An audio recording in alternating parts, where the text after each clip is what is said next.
नमस्कार, स्वागत है आपका संसद टीवी पर। मैं हूं मनोज वर्मा और आप देख रहे हैं हमारा खास कार्यक्रम मुद्दा आपका।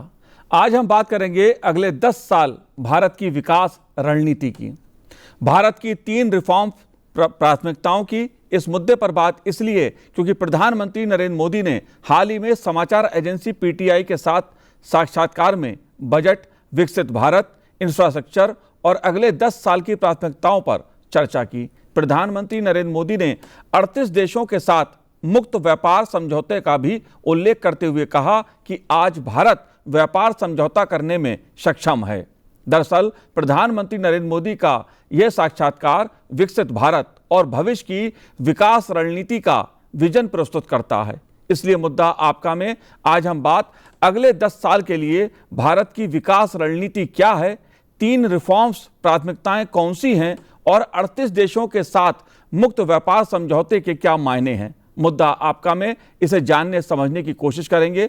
खास मेहमान हमारे साथ जुड़े हुए हैं, विश्व व्यापार संगठन में भारत के पूर्व राजदूत जयंत दास गुप्ता जी हमारे साथ जुड़े हैं। जयंत दास गुप्ता जी, आपका बहुत बहुत स्वागत है संसद टीवी पर। साथ ही हम बात करेंगे लखनऊ विश्वविद्यालय के अर्थशास्त्र विभाग के प्रोफेसर डॉक्टर मनोज कुमार अग्रवाल जी से। मनोज जी, बहुत बहुत स्वागत है संसद टीवी पर। और साथ में हमारे जुड़े हुए हैं पीएचडी चैम्बर ऑफ कॉमर्स के महासचिव रंजीत मेहता जी। रंजीत जी, बहुत बहुत स्वागत है संसद टीवी पर।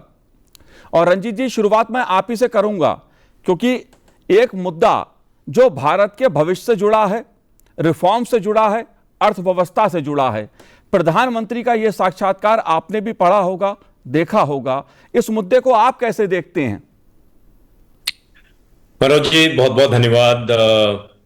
जो प्रधानमंत्री ने ये जो एक विजन प्रस्तुत किया है अपने पीटीआई के साथ बातचीत करने में, डेफिनेटली ये इसमें उन्होंने जिक्र किया है कि कैसे जो रिसेंटली जो बजट आया है, कैसे उस बजट से हम विकसित भारत की नींव रखी है। और पिछले 10 साल के कार्यक्रमों में खास तौर पे अगर आप देखें, जब 2013 में जो कैपिटल एक्सपेंडिचर था करीब वो 1.5 लाख से 2 लाख करोड़ का पर बजट में रहता था, बट इस बार जो है 12 लाख करोड़ से ऊपर का जो है कैपिटल एक्सपेंडिचर इसमें हुआ है। और दूसरी बात, जो हमारे सड़कों में खास तौर पे इंफ्रास्ट्रक्चर पे जो ग्रोथ हमने देखी है, 500% से अधिक की पिछले 10 साल के अंदर जो है इंफ्रास्ट्रक्चर की ग्रोथ है जी। और भारत में जो रिफॉर्म्स हुए हैं, खास तौर पे जीएसटी रिफॉर्म और आईबीसी रिफॉर्म, जो आपके रिफॉर्म्स हुए हैं, इससे जो है देश में एक नई ऊर्जा लाई है। और जो जीएसटी रिफॉर्म है वो फंडामेंटली एक बहुत ही बड़ा रिफॉर्म था जिससे पूरे देश को एक सिंगल मार्केट कर दिया है। इससे जो है कई ऐसे फायदे हुए हैं देश में, क्योंकि हमारे देश की जो बड़ी प्रॉब्लम थी कि कैसे हमारा जो लॉजिस्टिक कॉस्ट है कैसे बढ़ रही थी, 14 से 15% हमारी लॉजिस्टिक कॉस्ट है। आफ्टर ऑल जो लॉजिस्टिक कॉस्ट है, आज हम ग्लोबल इकोनॉमी में रह रहे हैं, तो उसमें जहां विकसित देशों में लॉजिस्टिक कॉस्ट करीब 8 से 9% है, भारत में 15% है। हमारे जो ऑलरेडी गुड्स हैं ऑलरेडी अनसस्टेनेबल हो जाते हैं ग्लोबल मार्केट में। तो उस पे भी खास तौर पे जो गति शक्ति मिशन के द्वारा किस तरीके से सीमलेस जो कनेक्टिविटी की, Bharatmala, Sagarmala project, port development और बाय एयर जो डेवलपमेंट है सारा, और हिंटरलैंड से कैसे पोर्ट से कनेक्ट किया, रेल से किया, और जो रेल में ट्रांसफॉर्मेशन लाए हैं। तो इन सब चीजों को देख के, और दूसरी बड़ी बात है कि कैसे हमने पूरे मल्टी मॉडल ट्रांसपोर्ट सिस्टम को देश में क्रिएट किया है। 111 से ज्यादा ऐसी नदियां हैं जो कि नेशनल जो है रिवर, जिसके थ्रू हम नेशनल वाटरवेज उसको डिक्लेयर किया है। वाटरवे जब हमारा बहुत ही प्रिमिटिव, लोग पहले वाटरवेज से ही लोग सामान का वो करते थे, बट जिस तरीके से हमने उस चीज को यूज किया, ये एक बहुत ही सराहनीय बात है। और जिस तरह से जो रिफॉर्म्स पूरे देश में, क्योंकि आज अगर आप बात करें, जब दुनिया भी भारत में आज इस स्थिति में भी जिस तरीके से कोविड के बाद इंडियन इकोनॉमी ने स्टिल जो है सबसे ज्यादा तेज रफ्तार से fastest growing economy in the world है। और इस बार जो जी रंजीत जी, जी उसमें भी आप देखेंगे कैसे वर्ल्ड बैंक ने, आईएमएफ ने हमारे ग्रोथ को, प्रोजेक्शन को आगे किया है। जी ओवरऑल देखें, अगर फ्यूचर की बात करें, कि कैसे सेमीकंडक्टर जो मिशन है हमने उसको जी अडॉप्ट किया है। रंजीत जी, ओवरऑल आप देख जी। जी बिल्कुल, मैं अलग अलग पहलू समझने की कोशिश करूंगा इस मुद्दे पर, क्योंकि प्रधानमंत्री जी ने जिन 3 प्राथमिकताओं की बात की है, रिफॉर्म्स की बात की है, और जो सरकार की अगले 10 साल में 3 प्राथमिकताएं रिफॉर्म्स के संदर्भ में रहने वाली हैं, बहुत महत्वपूर्ण है। मनोज जी, मैं आपसे जानना चाहूंगा, प्रधानमंत्री नरेंद्र मोदी जी ने अगले 10 साल का एक रिफॉर्म्स का विजन प्रस्तुत किया है, स्ट्रक्चरल रिफॉर्म्स, अधिक इनोवेशन और आसान गवर्नेंस यानी सुशासन। इस मुद्दे को आप कैसे देखते हैं? देखिए मनोज जी, मुझे लगता है कि प्रधानमंत्री जी का एक जो वाक्य है, मुझे वो कह के फिर इस बात को आगे बढ़ाना चाहिए। यही समय है, सही समय है। जो उनका ये पेट डायलॉग है और उसी पर वो काम कर रहे हैं, क्योंकि उन्होंने बताया कि हम लोग पहले 2 बार अपने को मिस कर चुके हैं। पहला जो इंडस्ट्रियल रिवॉल्यूशन आजादी के पहले का हुआ, और दूसरा जब हुआ तो उस समय भी हम उसका लाभ नहीं ले पाए, जो 80s 90s में था। हम वहां पर पिछड़ते चले गए। तो प्रधानमंत्री जी उन चीजों पर ज्यादा न जाकर के वो आगे की बात करते हुए दिखाई पड़ते हैं कि किस प्रकार से हमने पिछले 11 वर्षों में एक बेस तैयार किया है भारत में। वो चाहे गवर्नेंस का बेस रहा हो, चाहे समावेशी विकास का बेस रहा हो, और चाहे सेक्टोरल एलोकेशन और सेक्टोरल नर्चरिंग के थ्रू उस बेस को स्ट्रांग करने की बात है। और सबसे बड़ी चीज है, प्रधानमंत्री का जो रिफॉर्म है, जी वो रिफॉर्म बड़ा इनोवेटिव रिफॉर्म है। वो सिंपल रिफॉर्म नहीं है।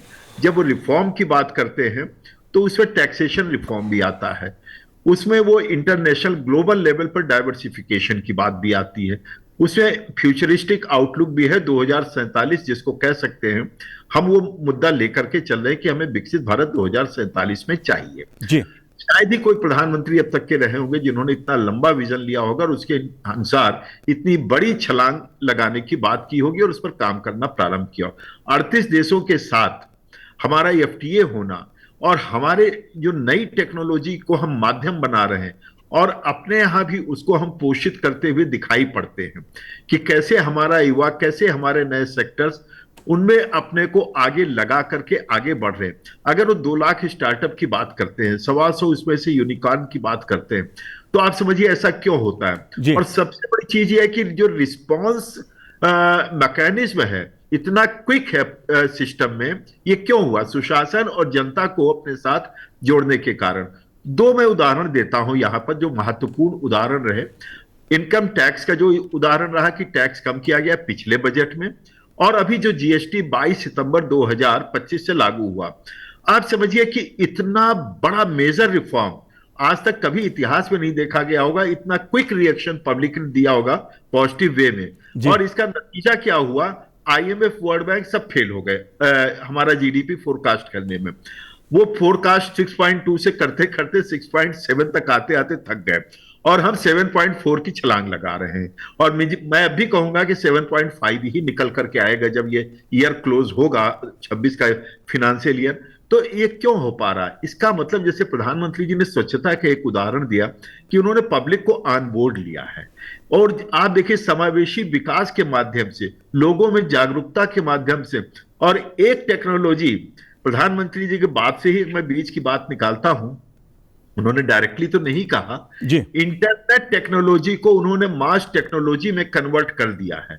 और उसके माध्यम से चाहे ऑरेंज इकोनॉमी की चर्चा इस बजट में आई हो तो, या इंक्लूसिव ग्रोथ की बात आई हो, बैंकिंग सेक्टर, फाइनेंशियल इंक्लूजन, आप ये देखिए कैसे 25 करोड़ लोग गरीबी से बाहर आकर के मिडिल क्लास बन करके हमारा डिमांड को जो है बढ़ाते हुए दिखाई पड़ते। तो ये सारे रिफॉर्म के साथ साथ जो परफॉर्म वाला है ना, उसको तो प्रधानमंत्री जी ने खुद से नहीं कहा है, लेकिन अगर आप देखेंगे तो जो इनके इनोवेटिव स्टेप है, क्रमबद्धता है, उसमें आपस में सुरताल मिलता हुआ दिखाई पड़ता है, और पब्लिक का पॉजिटिव सपोर्ट, जिसको कहते हैं लैग अब नहीं है, उसमें गैप नहीं आता है। 22 सितंबर को यदि उसका टैक्स का लागू होता है, 23 सितंबर से, या यूं कह लीजिए 1 अक्टूबर को जब जीएसटी आता है, तो लोग सोच रहे थे जीएसटी कम हो जाएगा सितंबर का, लेकिन वो बढ़कर के आता है। तो मनोज जी, इस प्रकार से मैं कहूंगा जो इनका रिफॉर्म एक्सप्रेस है अब उसको जरा बुलेट ट्रेन की तरह से आगे हम देखेंगे 10 साल में। मैं यही यहां पर बात करके जी आगे बढ़ जी, क्योंकि विकसित भारत का लक्ष्य है 2047 विकसित भारत का लक्ष्य, लेकिन अगले 10 साल की रणनीति भारत की विकास रणनीति का दशक, प्रधानमंत्री जी का विजन। जयंत दास गुप्ता जी, वैश्विक चुनौतियां और उसके बीच भारत की अर्थव्यवस्था तेजी से बढ़ती हुई, उसका आकार बढ़ता हुआ और रिफॉर्म्स के जरिए भारत आगे बढ़ता हुआ, अगले 10 साल की विकास की जो रणनीति है, जो प्रधानमंत्री जी का विजन है, उसे आप कैसे देखते हैं? सबसे पहली बात इस संदर्भ में मैं कहना चाहूंगा, प्रधानमंत्री जी ने अपने भाषण में, अपने साक्षात्कार में रिफॉर्म्स पर जोर दिया है, सुशासन पर जोर दिया है और उनके पूरे साक्षात्कार में जो बात उभर करके आती है स्पष्ट रूप से कि एक विजन जो उन्होंने भारत के समक्ष रखा है, वो हम जो भी विभिन्न अंग हैं, समाज के हो या सरकार के हो, विभिन्न विभाग हैं, सारे लोग उस लक्ष्य की ओर एक साथ आगे आगे बढ़ेंगे। ये बात बहुत बड़ी चीज है, क्योंकि कोऑर्डिनेशन, समन्वय स्थापित करना और एक विजन को एक ही निगाह से देखना, ये सबके लिए जरूरी है, तभी जाकर के हम लक्ष्य की प्राप्ति कर सकेंगे जी। तो प्रधानमंत्री का एक मुख्य जो उनका विचार था और जो संदेश था वो ये है। जो रिफॉर्म्स की बात है, प्रोफेसर साहब ने उसका जिक्र किया है। जो अन्य बातें हैं, सुशासन की बातें हैं, उनका मेहता साहब ने जिक्र किया है। मैं सिर्फ वैश्विक व्यापार की बात कुछ आपके समक्ष रखूंगा। कोई भी अर्थव्यवस्था अगर वो विकसित अर्थव्यवस्था कहलाना चाहती है, तो उसमें विदेश व्यापार एक बहुत बड़ा उसमें हिस्सा, उसकी एक भूमिका रहती है, चाहे आप निर्यात करें या आयात करें, क्योंकि हर चीज में आप स्वावलंबी नहीं हो सकते हैं या आप आत्मनिर्भर नहीं हो सकते हैं हर चीज में। तो उसमें टेक्नोलॉजी का एक बहुत बड़ा उपयोग जो हमारी ओर से दर्शाया गया है सारे विश्व को, जैसे ये भीम है, यूपीआई एप्लीकेशन है।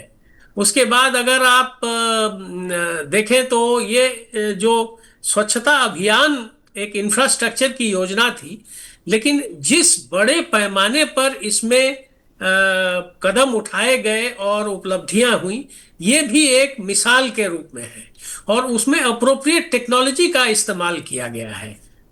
जैसे ट्विन पिट लैट्रिन की बात है।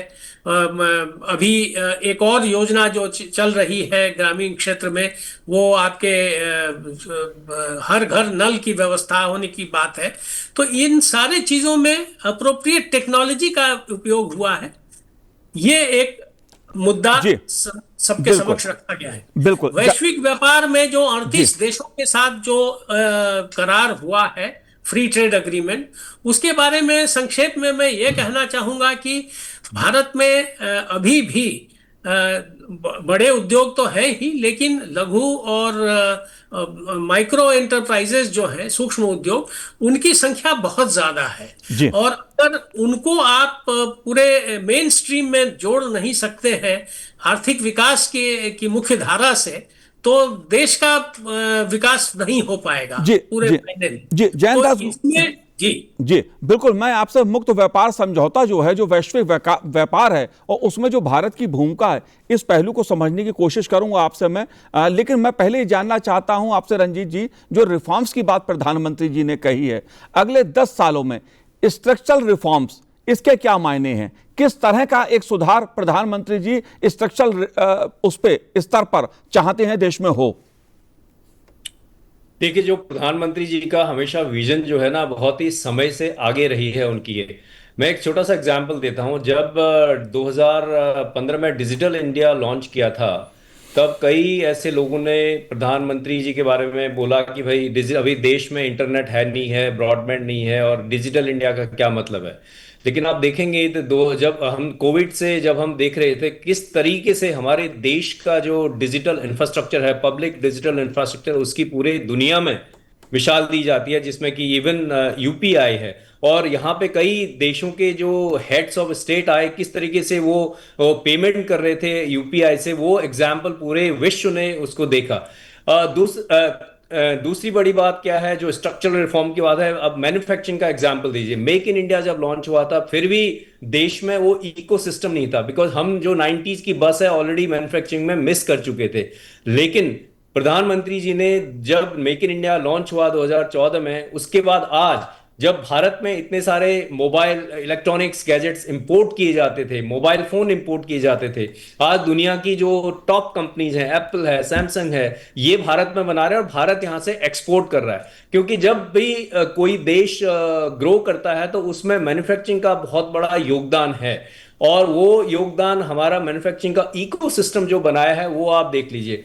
तीसरी जो रिफॉर्म्स की बात है, रिफॉर्म जो है, एक रिफॉर्म फटीग नहीं है हमारे देश में। जिस तरीके से प्राइम मिनिस्टर ने लीड किया है सरकार को, ये हमेशा कॉन्टिन्यूअस रिफॉर्म, प्रोग्रेसिव रिफॉर्म पे विश्वास करते हैं। आज अगर हम लोग कॉन्टिन्यूअसली जब इंटरेक्ट करते हैं सरकार के साथ, कोई भी इंडस्ट्री का ऐसा मुद्दा होता है जो हम गवर्नमेंट के साथ इंटरेक्ट करते हैं, ऐसा होता नहीं कि उस मुद्दे को इमीडिएटली एड्रेस ना किया जाए। सरकार जो है इस बारे में बहुत ही जागरूक है। और दूसरा बात यह है कि सबसे बड़ी बात इसमें यह है, आप देखिए जिस तरीके से दुनिया बदल रही है, आप चाहे आप ले लीजिए सस्टेनेबल डेवलपमेंट का, 2070 तक हमने नेट जीरो का अपने आप को कमिट किया है। उसके लिए सबसे पहले जो ग्रीन ट्रांजिशन है उसकी आप बात करें तो हमारा पहले लक्ष्य था कि बाय 2030 हम 30% कार्बन रिडक्शन करेंगे, लेकिन उसको प्रधानमंत्री से ने बढ़ा के 45% हम कार्बन रिडक्शन करेंगे बाय 2030, और 500 गीगावाट एनर्जी, रिन्यूएबल एनर्जी का कमिटमेंट है, जो कि ऑन द वे है, होने जा रहा है। और तरीके से जो ग्रीन ट्रांजिशन है, जिस तरीके से हमारा सिर्फ डेवलपमेंट ही नहीं हो रहा है, जबकि जो विकसित देशों ने यहाँ पे जो भी हमारे अभी इस टाइम जो हमें झेलना पड़ रहा है सब, उस पे हम पूरे फुल्ली कमिटेड हैं। और जो एक विजन है, क्योंकि अल्टीमेटली क्या है, कोई भी देश हो, कोई भी इंस्टीट्यूशन हो, वहां की लीडरशिप पे डिपेंड करता है। और जिस तरीके से प्राइम मिनिस्टर ने यूथ को अपने साथ इंगेज किया है और यूथ से डायरेक्ट बात करते हैं, जो टेक्नोलॉजिकल इनोवेशन है, क्योंकि जो going forward sustainability and technology, ये दो पिलर हैं जिसके आप ग्रोथ को नहीं कर सकते हैं। तीसरा, हमारा जो एमएसएमईज है, खास तौर पे हमारे देश में करीब 70 मिलियन एमएसएमईज है, 70 मिलियन, जिसमें से करीब 1 मिलियन के करीब मैन्युफैक्चरिंग में है। और सबसे जो बड़ी 3 समस्याएं हैं हमारे एमएसएमईज की, उसमें देख लीजिए टेक्नोलॉजिकल जो समस्या है, उसके लिए किस तरीके से हब एंड स्पोक्स का एक सेंटर बनाया है, और टेक्नोलॉजी जो एनएसआईसी और जो एमएसएमई मिनिस्ट्री के द्वारा उसमें टेक्नोलॉजी अपग्रेडेशन के लिए बहुत सारी ऐसी स्कीम निकाली हैं। दूसरा है access to finance. Access to finance में जिस तरीके से चाहे आप मुद्रा योजना लीजिए, और जो startup India, stand up India, और जो स्टार्टअप के लिए और कोलैटरल की जो लोन्स की जो बात करिए, वो सब पार्ट ऑफ रिफॉर्म है। तीसरा है मार्केट एक्सेस। मार्केट एक्सेस में ये बहुत बड़ा इंपॉर्टेंट पॉइंट है। इस तरीके से, और 20 साल से हम ईयू के साथ यूरोप के साथ, ईयू के साथ जो हम एफटीए करना चाहते थे, विद इन फ्यू मंथ्स वो एफटीए कंक्लूड हुआ है, और यूएस के साथ कंक्लूड हुआ है, यूके के साथ हुआ है, 38 कंट्रीज आपने बताई, है, ओमान है, यूएई है। मुक्त व्यापार समझौते पर जी मुक्त व्यापार समझौता बहुत महत्वपूर्ण है, लेकिन प्रधानमंत्री जी ने जिस स्ट्रक्चरल रिफॉर्म्स की बात की है, दरअसल देश में कर संबंधी जो ऐतिहासिक फैसले लिए गए हैं, अगर पिछले 1 दशक में देखा जाए, उसमें जीएसटी एक अपने में उदाहरण है। जीएसटी 1 और जीएसटी 2 कर संबंधी और भी दूसरे महत्वपूर्ण फैसले लिए गए। ऊर्जा के क्षेत्र में बहुत बड़ा रिफॉर्म्स देश में हो रहा है। परमाणु ऊर्जा की बात की जाए या बात सौर ऊर्जा की जाए, एक बड़ा लक्ष्य रिफॉर्म्स की दृष्टि से ऊर्जा के क्षेत्र में सरकार ने रखा है। टेक्नोलॉजी की बात आप लोगों ने बताई हमें, किस तरह से रिफॉर्म टेक्नोलॉजी के जरिए देश में हो रहे हैं, लेकिन इनोवेशन का मुद्दा एक महत्वपूर्ण रिफॉर्म्स की दृष्टि से महत्वपूर्ण मुद्दा है, जिसका उल्लेख प्रधानमंत्री जी ने अपने साक्षात्कार में किया है।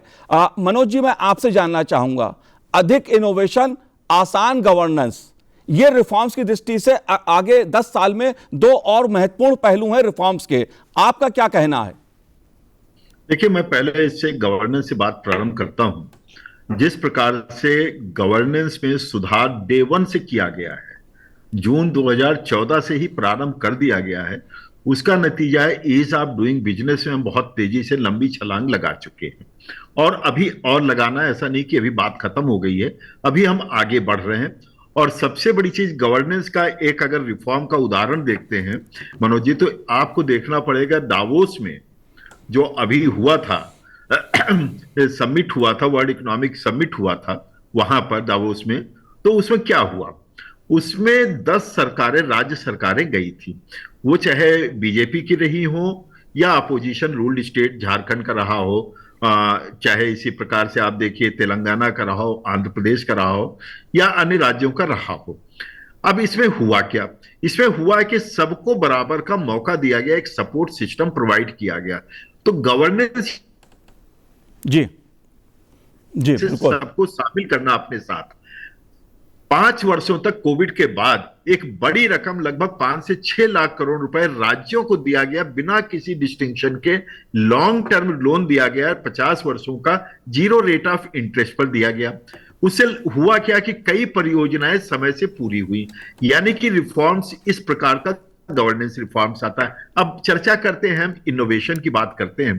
तो इनोवेशन का एक अगर देखते हैं, प्रधानमंत्री जी ऐसा नहीं संतुष्ट हैं अभी से, लेकिन हां, अब तक की जो उपलब्धि है उससे संतुष्ट है। और ये हमारा की सेक्टर है जहां पर अभी पोटेंशियल बहुत ज्यादा यूटिलाइज करने की जरूरत है, उसको हमें ओपन करने की जरूरत है। आज ही जैसे मान लीजिए नई दिल्ली में एआई समिट प्रारंभ हो रहा है, इस ओर प्रधानमंत्री जी कहते हैं कि पहले ही जिस प्रकार से जो है हम बस मिस कर चुके हैं 2 बार, तो ठीक है, एक आजादी के पहले, एक आजादी के बाद, दोनों बार हम मिस कर चुके हैं पिछले 70-80 सालों में। अब हम उसको नहीं मिस करना चाहते। अब जैसे एआई आता है, डेटा का मामला आता है या एमएसएमई का आता है, वो कहते हैं कि हम इसको अब यूज करके दुनिया में एक अपना कीर्तिमान स्थापित करने के साथ साथ, अब ये तो शब्द हम लोग नहीं इस्तेमाल करते ग्लोबल लीडर बनेंगे, लेकिन हम लोग ये जरूर चर्चा कर सकते हैं कैसे भारतीय अर्थव्यवस्था को हम तेजी से आगे बढ़ा सकते हैं, कैसे हम वैश्विक स्तर पर औरों को मदद कर सकते हैं।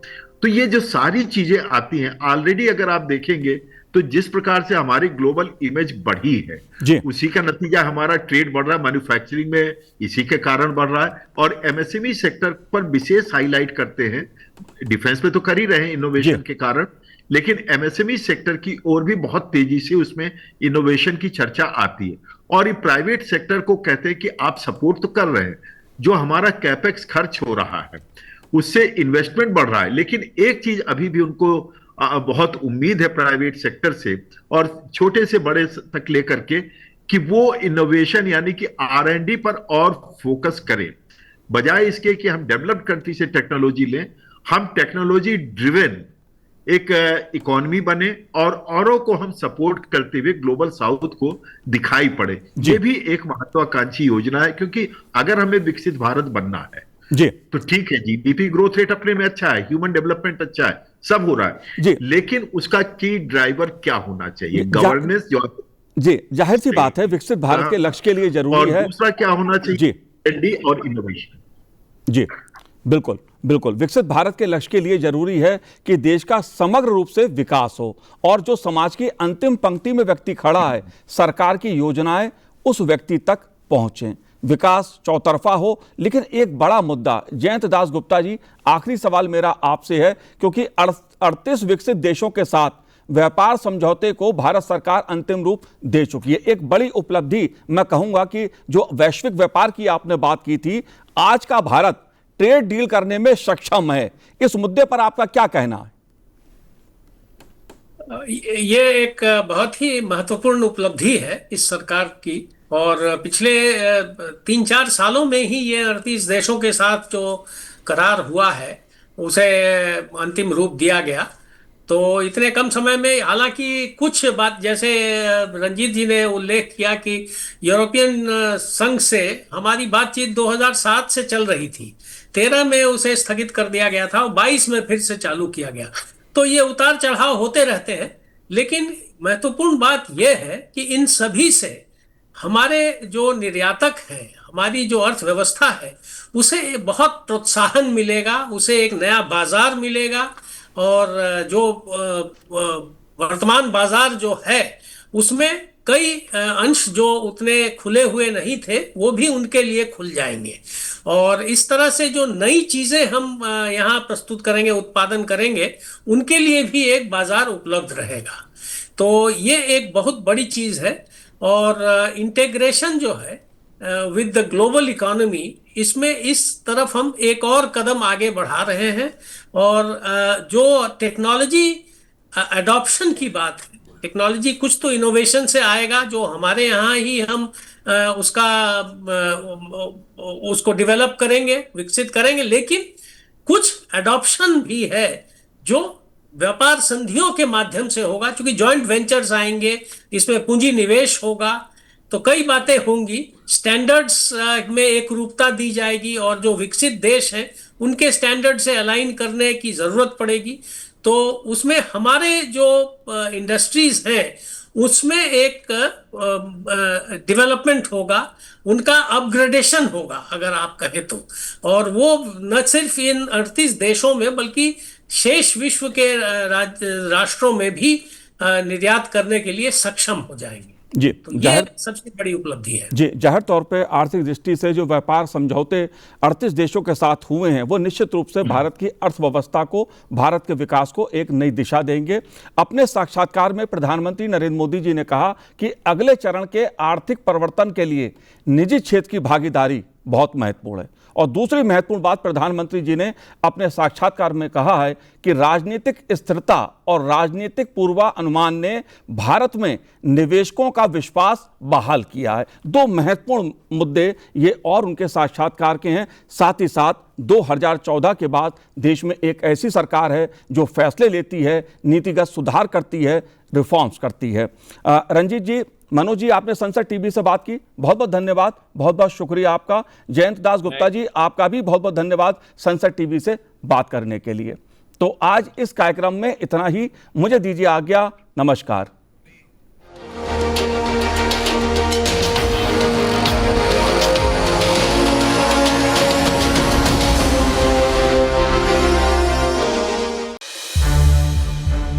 संसद टीवी के और भी प्रोग्राम्स देखने के लिए सब्सक्राइब करें हमारा YouTube चैनल।